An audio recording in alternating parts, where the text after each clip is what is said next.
Teman-teman, ini demo penggunaan dokumen ejaan bahasa Indonesia yang disempurnakan yang ada di web.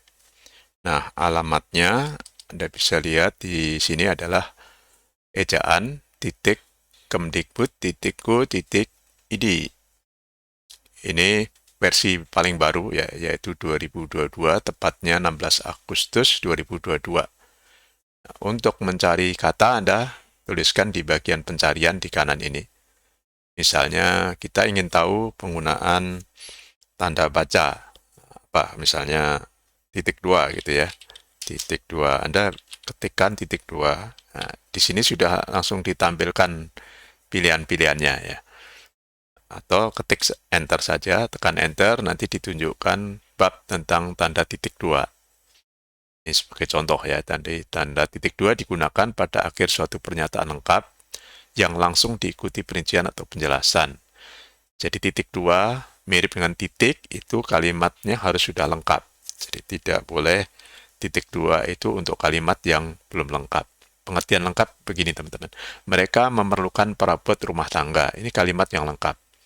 Jadi ada subjek mereka, ada predikat memerlukan. Nah, karena predikat ini kata kerja yang butuh objek, objeknya adalah perabot rumah tangga. Ini namanya kalimat lengkap. Nah, karena lengkap, maka boleh titik dua atau titik saja. Ya. Contoh kedua, saya akan membeli alat tulis kantor. Titik dua. Nah, ini rinciannya. Rinciannya itu pakai koma, dan kalau ada lebih dari satu ada dan. Nah, kalau ada dan, maka ada koma sebelum dan. Ya. Jadi misalkan kursi, meja, koma, dan lemari. Ini contoh penggunaan titik dua ya. Jadi tidak boleh misalkan ini terdiri dari titik dua. Nah itu nggak boleh. Karena kata-kata terdiri dari itu menunjukkan belum lengkap. Jadi kalau terdiri dari satu, dua, tiga, maka tidak perlu titik dua ya teman-teman. Ini contoh penggunakannya. Nah di sini kalau menggunakan browser, kalau Anda ingin melihat menu-menunya dari sini ya. Dan kalau menggunakan browsernya ada di komputer ya seperti ini. Jadi ini menunya kelihatan ya, kalau Anda kecilkan di sini, ini adalah daftar isi, menu atau daftar isi, sehingga memudahkan Anda mencari. Misalnya kita ingin belajar tentang penggunaan huruf kapital, tinggal klik di sini huruf kapital.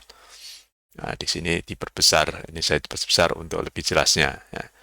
Jadi ini contoh penggunaan huruf kapital sebagai nama ya, tapi tidak digunakan untuk satuan ya. Huruf pertama nama orang yang digunakan sebagai ukuran. Watt itu kan nama orang, diesel nama orang, tapi karena menjadi satuan tetap kecil ya. Tapi nama yang menjadi nama orang jadi nama teori hukum ya tetap besar. Contohnya Darwin, ya, Pythagoras dan lain-lain. Kemudian bin itu tidak menggunakan huruf besar dan seterusnya. Ini contohnya ya. Jadi jika menggunakan handphone yang ukurannya kecil layarnya ya, tampilan Anda akan seperti ini kan. Nah, jadi menu pencariannya diklik di sini. Di sini untuk mendapatkan pencarian. Ini daftar submenu untuk huruf kapital.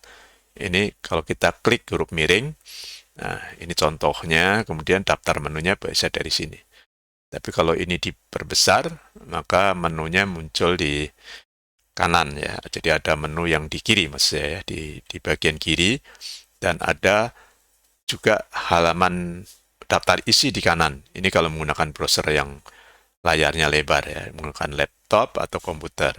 Jadi misalkan huruf miring digunakan untuk menuliskan judul buku, judul film, seperti ini ya. Huruf miring digunakan untuk menuliskan judul buku, judul film, judul album lagu, judul acara ya.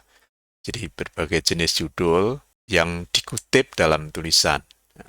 Misalkan ada tulisan ini, film Habibie dan Ainun diangkat dari kisah nyata. Bagaimana dengan tanda petik ya? Kita kembali ke penggunaan tanda baca ya. Jadi kalau kita mulai dari awal, itu dimulai dari huruf, kemudian kata, dan tanda baca. Kita lihat misalnya tanda baca petik dua. Ya, tanda baca petik. Petik itu artinya petik dua. Kalau petiknya hanya satu, disebutnya petik tunggal ya. Nah, ini petik dua. mengapit petikan langsung. Nah, jadi kalimat yang diucapkan orang yang kita kutip itu petik 2 ya, diapitnya. Perhatikan ini jika tanda seru maka tidak menggunakan koma ya.